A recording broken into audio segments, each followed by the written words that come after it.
나는 유명한 여자 무당의 딸이다. 그리고 그 사실이 내 인생의 시작이자 숨기고 싶었던 비밀이기도 했다. 구독과 좋아요를 꾹 눌러주시면 이야기가 계속됩니다. 어릴 때부터 난 이상했다. 어떤 일이 오기 전에 미리 피할 수 있었고 아픈 사람의 손을 잡기만 해도 그들의 고통이 흐릿해지는 기묘한 경험을 하곤 했다. 학교에서 돌아오는 길 갑자기 다른 길로 돌아가고 싶어질 때가 있었다. 그냥 그래야만 할 것 같은 느낌. 그러면 나중에 알게 됐다.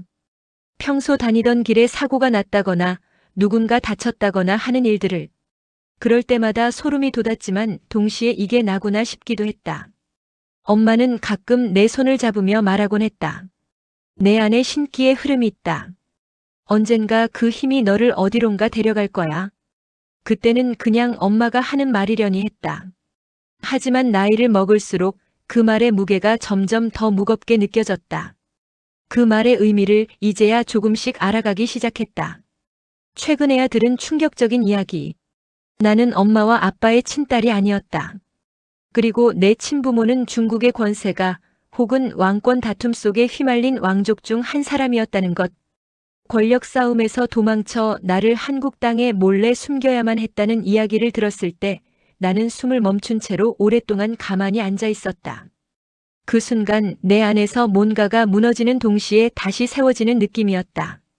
머릿속이 하얘지면서도 이상하게 그래서 그랬구나 싶은 납득이 밀려왔다. 내가 늘 느꼈던 그 이질감, 설명할 수 없었던 그 감각들이 조금씩 설명되기 시작했다. 왜 나였을까? 왜 이런 비밀 속에서 살아야 했을까? 그리고 나는 도대체 어떤 사람의 딸이었을까? 결국 나는 그 답을 찾기 위해 중국으로 향했다. 첫 번째 목적지는 황산. 수천 개의 봉우리가 끝없이 솟아오르고 파도처럼 흘러가는 운해가 산맥을 덮는 곳. 사실 황산을 선택한 건 우연이 아니었다. 꿈에서 본 적이 있었다. 안개에 낀 산, 끝없이 펼쳐진 봉우리들, 그리고 그 사이로 걸어가는 내 모습을. 그 꿈이 너무 또렷해서 잊을 수가 없었다. 마치 예전부터 누군가 나를 부르고 있었던 것처럼 황산에 발을 디딘 순간 묘한 울림이 몸을 타고 올라왔다. 케이블카를 타고 오르는 내내 가슴이 두근거렸다.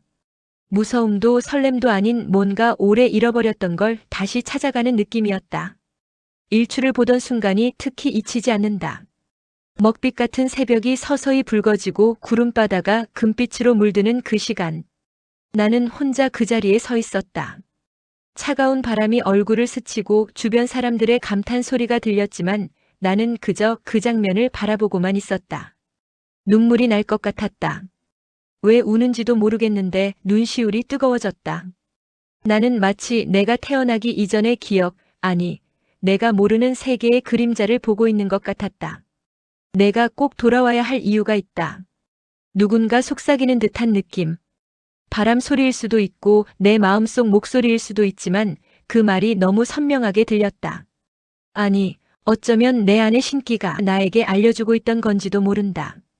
황산을 내려와 나는 인근의 홍촌과 서주 마을도 찾았다. 고풍스러운 돌길, 오래된 가옥, 수백 년간 이어져 온 듯한 사람들의 발자국과 숨결, 마을 어귀에 서 있는데 갑자기 이곳이 낯설지 않았다. 처음 오는 곳인데 길이 익숙했고 돌담 너머 풍경이 그리웠다. 이상한 일이었다.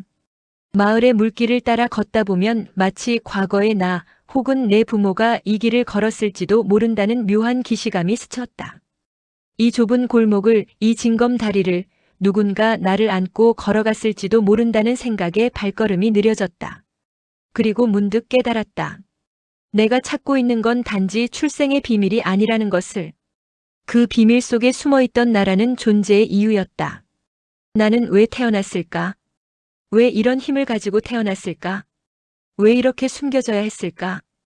그 모든 왜의 답이 어쩌면 여기 어딘가에 남아있을지도 모른다는 희망. 황산의 운해처럼 모든 것이 아직은 흐릿하지만 나는 조금씩, 아주 조금씩 내 뿌리를 향해 걸어가고 있다. 가끔은 두렵다. 진실을 마주했을 때 내가 감당할 수 있을까 하는 두려움. 하지만 동시에 알고 싶다. 나를 낳은 사람이 어떤 마음이었는지, 나를 떠나보낼 때 무슨 생각을 했는지. 그리고 언젠가 내가 왜 숨겨져야 했는지, 내가 가진 신기가 어떤 운명을 향하고 있는지 모든 퍼즐이 맞춰지는 날이 오겠지. 지금 나는 그 여정의 한가운데에 있다. 시작도 아니고 끝도 아닌 그 중간 어딘가에. 하지만 확실한 건 나는 이제 더 이상 혼자가 아니라는 것이다. 내 안의 신기가 내 핏줄 어딘가에 흐르는 기억이 나를 이끌고 있으니까. 그래서 나는 오늘도 한 걸음씩 걸어간다.